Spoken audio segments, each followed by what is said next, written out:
The land stretched out beneath a sky so vast it seemed to swallow everything beneath it. Wyoming Territory, 1888. A place where silence was not empty, but full of secrets, where the wind carried whispers of men who had lived and died without anyone remembering their names. Josiah Graves knew this land. He had walked it for 18 years alone. His boots had worn paths into the hard earth. His hands had built fences that marked boundaries no one else cared to cross. He was 38 years old, but his eyes held the weight of a man who had seen too much and spoken too little.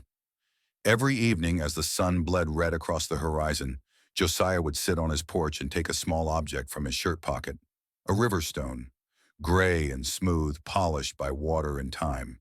He would hold it in his calloused palm, turning it slowly, watching how the fading light played across its surface. Then he would put it back, and the night would come, and he would be alone again. His father had left him only two things: a leather journal filled with sayings written in faded ink, and a single piece of wisdom that Josiah carried heavier than any stone. A man's honor is the only land he truly owns. Josiah had spent nearly 2 decades trying to understand what that meant. Years of silence, years of penance for a sin he could never name aloud. He had built walls from solitude. Every fence post driven into the unyielding earth was an act of forgetting. Every long ride under the empty sky was an attempt to outrun a memory that refused to die. But memories are patient. They wait, and eventually they come home. It was late afternoon when Josiah first saw the disturbance on the horizon, a shimmer of movement where there should be none. The world here was made of predictable things: the slow drift of clouds, the steady rhythm of horses breathing, the unchanging line where earth met sky. This was different, a human shape, stumbling, falling, rising again, moving toward his land with the desperate determination of someone who had nothing left to lose. Josiah's hand moved to the Colt at his hip. Not fear, caution. Strangers brought trouble. They always did. He watched from the shadow of his porch as the figure grew closer. A woman. The realization did not soften him. It sharpened his vigilance. He had seen what this land did to the unprepared, how it stripped away hope and left only sun-bleached bone. She collapsed 30 yards from his gate, a small crumpled heap against the vastness of the plains. For a long moment, Josiah did not move. The wind kicked up dust around her still form. The horses in the corral shifted nervously, sensing something their master could not yet name. Then, with a sigh that carried the weight of years, he walked toward her. He knelt slowly, the way one approaches a wounded animal. He saw the faint rise and fall of her chest. She was alive, barely. When he reached out to turn her, his fingers brushed against the skin of her arm. A jolt shot through him, like a nerve long dead suddenly coming back to life. Her eyes fluttered open, dark pools of exhaustion. But beneath the weariness, something else. Recognition. A single tear traced a clean path through the grime on her cheek. Her lips parted, a whisper, fragile as a dry leaf. "Josiah, do you remember me?" The world stopped. He knew that voice. He had heard it in his dreams since Redwater. He had tried to bury it beneath work and whiskey and the endless silence of the plains. Lian Zhao, the girl from the spring, the girl he had failed. Everything he had built to protect himself crumbled in a single heartbeat. The memories came flooding back, unbidden, unwanted, unstoppable. Redwater, 1870, a railroad town carved from dust and ambition. Josiah was 20 years old, freshly discharged from the Union Army, carrying nothing but the clothes on his back and his father's journal.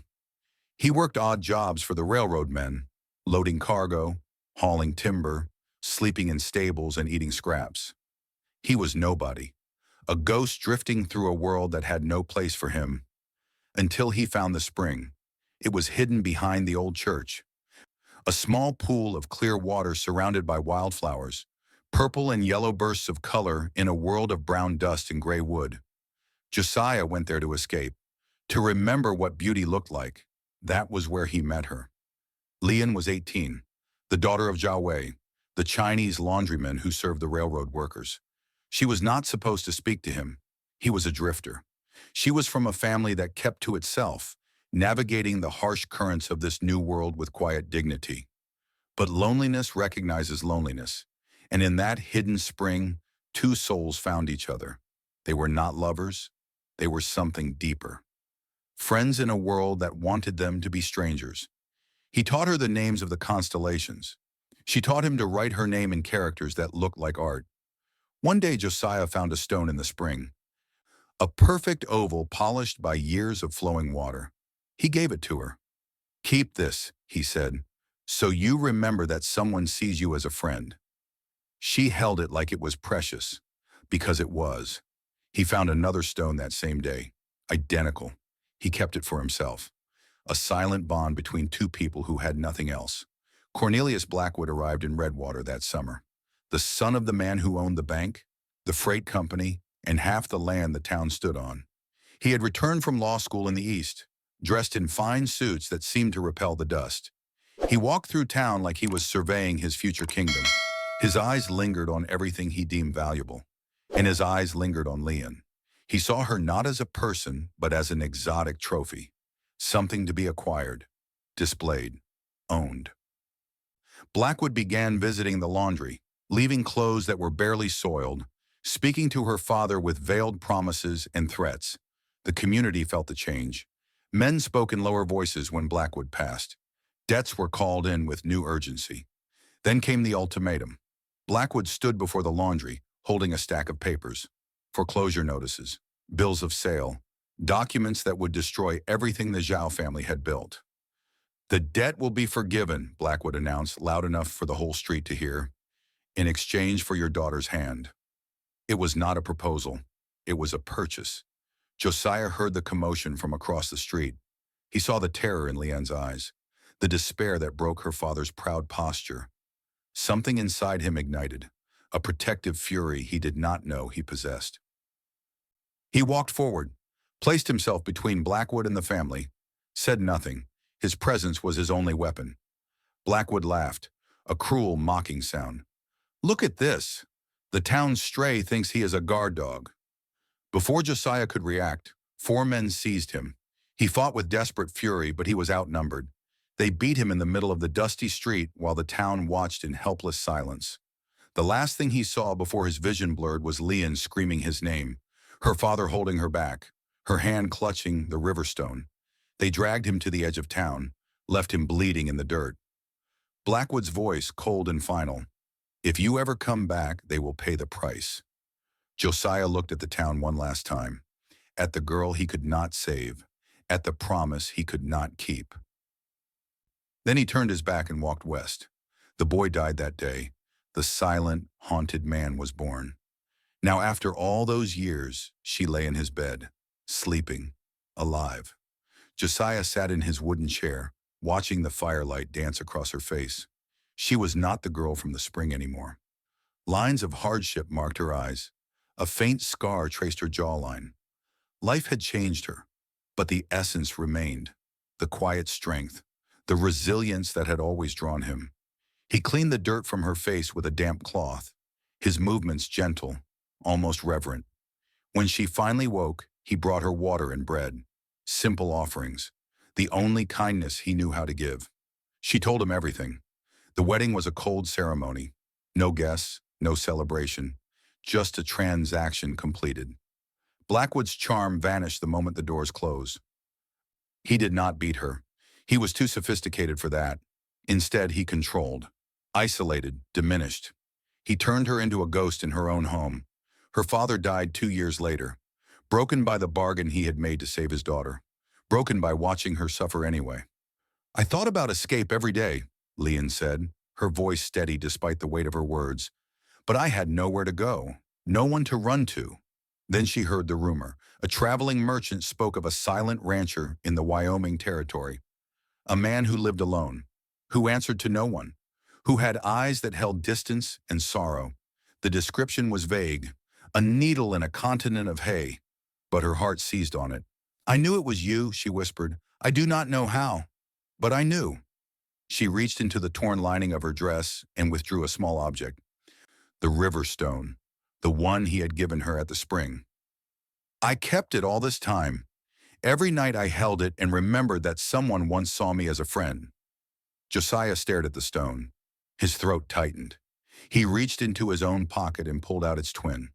Two stones from the same spring, kept by two people across nearly 2 decades of separation. Leon's eyes filled with tears. You kept it. Every day, Josiah said, his voice rough, unused. I never forgot. The peace lasted 2 days, 2 days of quiet healing. Josiah showed Leon the land, the horses, the life he had built from solitude.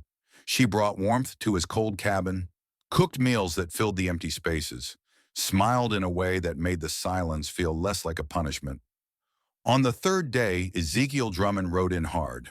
Zeke was 52 years old, owner of the general store in the nearest town, the only person Josiah considered a friend. His face was grim as he dismounted. Blackwood knows she is here. The words fell like stones into still water. He put up $500 reward. One of his trackers cut your trail 2 days ago. He is coming, Josiah.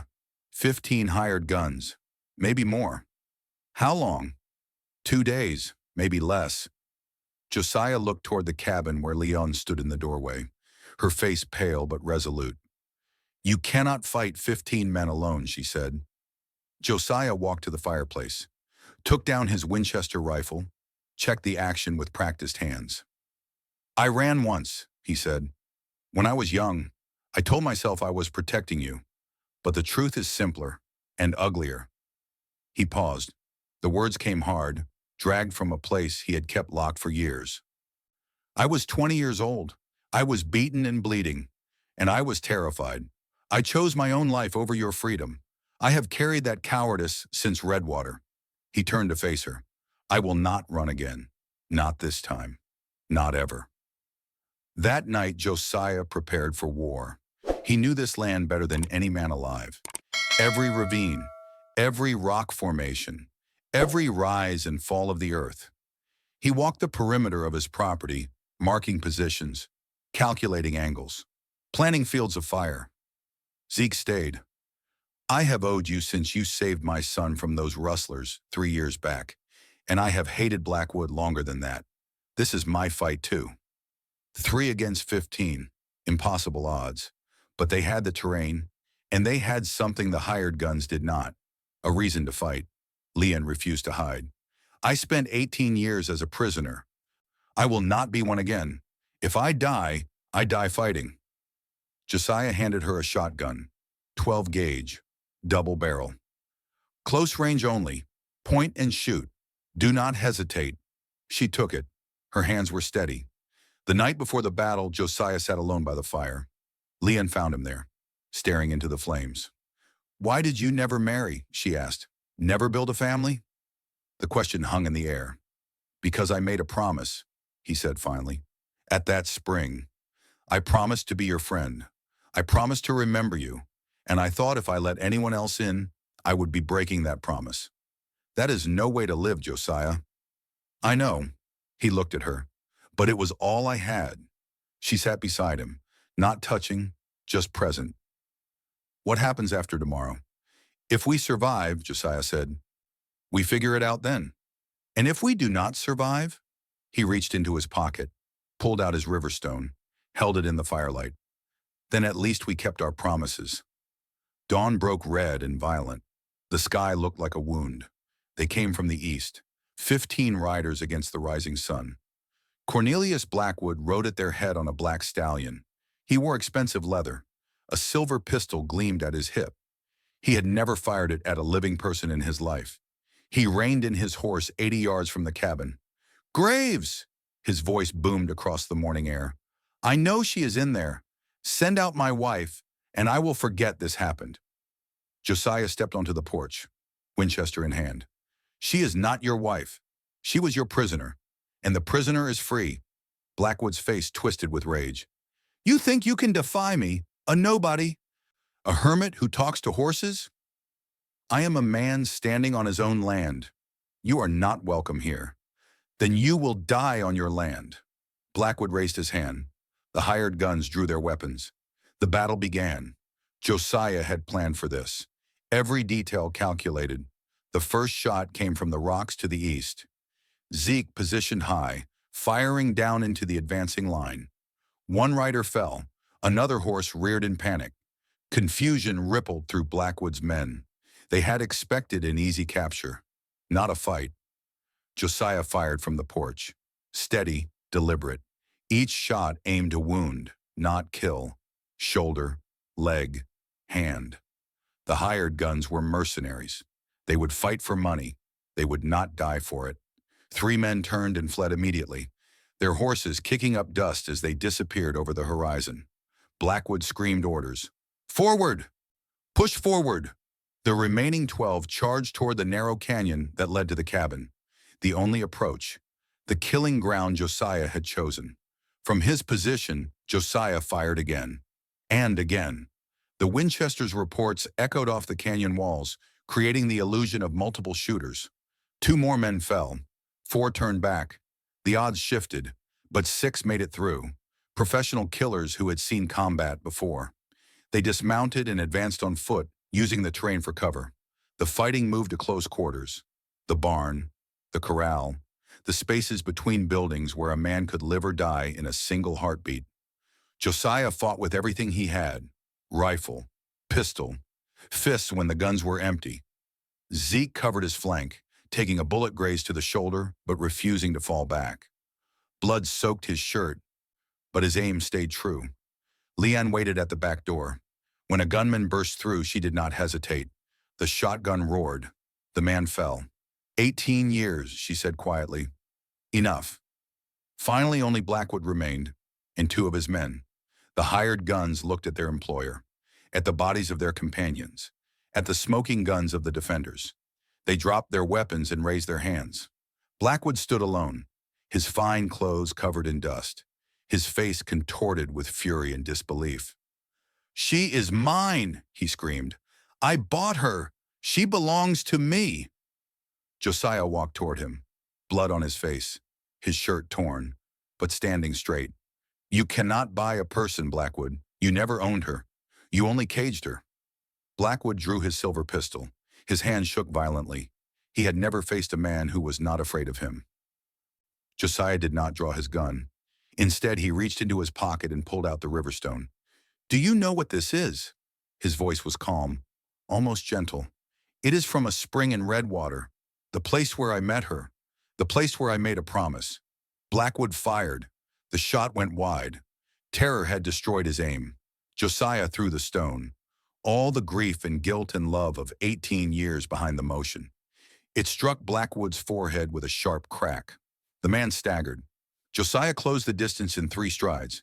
His fist connected with Blackwood's jaw. The silver pistol flew from nerveless fingers. The master of Redwater fell face first into the Wyoming dirt. Josiah stood over him, Colt drawn, barrel pressed against the back of Blackwood's skull. 18 years ago, I was a boy with nothing. You took the only friend I had. You built your empire on fear and suffering. His finger tightened on the trigger. Josiah. Leanne's voice, soft, not pleading, just present. He looked at her. She stood in the doorway, shotgun lowered. Her eyes held no anger, only patience. He is not worth becoming a killer. Josiah held the gun steady. Every muscle in his body screamed for vengeance, for the satisfaction of ending the man who had caused so much pain. But his father's words echoed in his mind.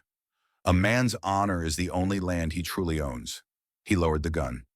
You will stand trial, Josiah said, for kidnapping, false imprisonment, extortion. You will face justice in front of everyone you terrorized. He turned to Zeke, who leaned against the barn wall, hand pressed to his wounded shoulder. Can you ride? Zeke grinned, despite the pain. Worth every drop of blood. I have waited years to see that man in the dirt. I can ride well enough to see him locked up. The sun was setting when the work was done. The wounded had been tended. The dead had been counted. Blackwood sat tied to a post, silent at last. Josiah found the river stone in the dirt where it had fallen. He picked it up, wiped away the blood. Leanne stood beside him. She reached into her pocket and withdrew her own stone. We should put them together, she said, after all this time. Josiah shook his head. No, we each keep ours. That is how it started. That is how it should stay. She smiled. The first real smile he had seen from her. The first real smile in 18 years. I can stay here, she said, if you want. This is a hard land, hard work. Not much to offer. You are offering more than you know. He looked at her. At the woman who had crossed a wasteland carrying only hope and a river stone. At the friend he had failed and finally saved. Then stay. That evening, they sat on the porch together, watching the stars emerge one by one, the same constellations Josiah had taught her at the spring, the same patterns that had witnessed their friendship, their separation, their reunion. Neither spoke. They did not need to.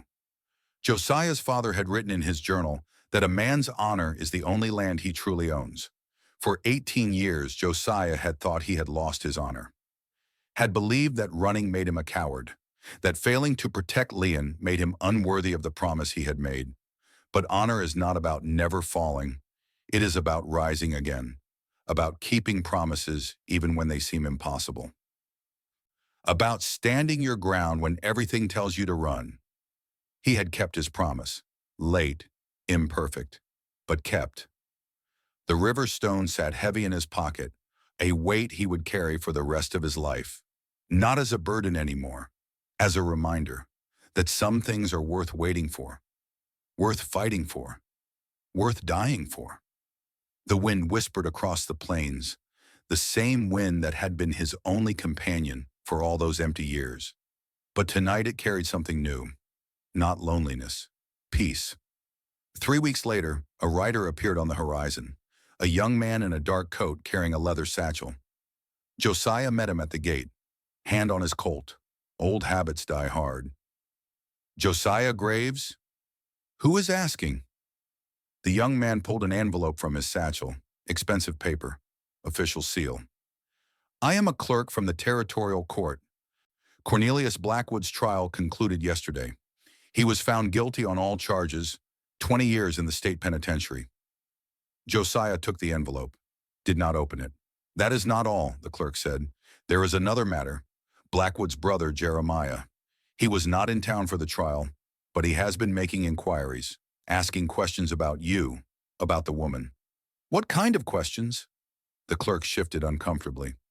The kind that usually come before trouble, sir. After the young man left, Josiah opened the envelope. Inside was a single sheet of paper, handwritten, not from the court. 3 words. This is not over. Josiah folded the paper, put it in his pocket next to the river stone. He looked toward the cabin where Leon stood in the doorway, watching, waiting. The land had tested his heart once. It had broken him and remade him and given him a second chance. Now it seemed the test was not yet complete, but this time he would not face it alone. He walked toward the cabin, toward the woman who had carried a stone across 18 years of darkness, toward whatever came next. The wind whispered across the plains, and Josiah Graves listened. If this tale of a promise kept and a love that endured has moved you, consider subscribing to our channel. Every story needs a voice. With your help, ours can echo far and wide. Thank you for listening. The story leaves a profound lesson about morality, character, and how people confront their own mistakes.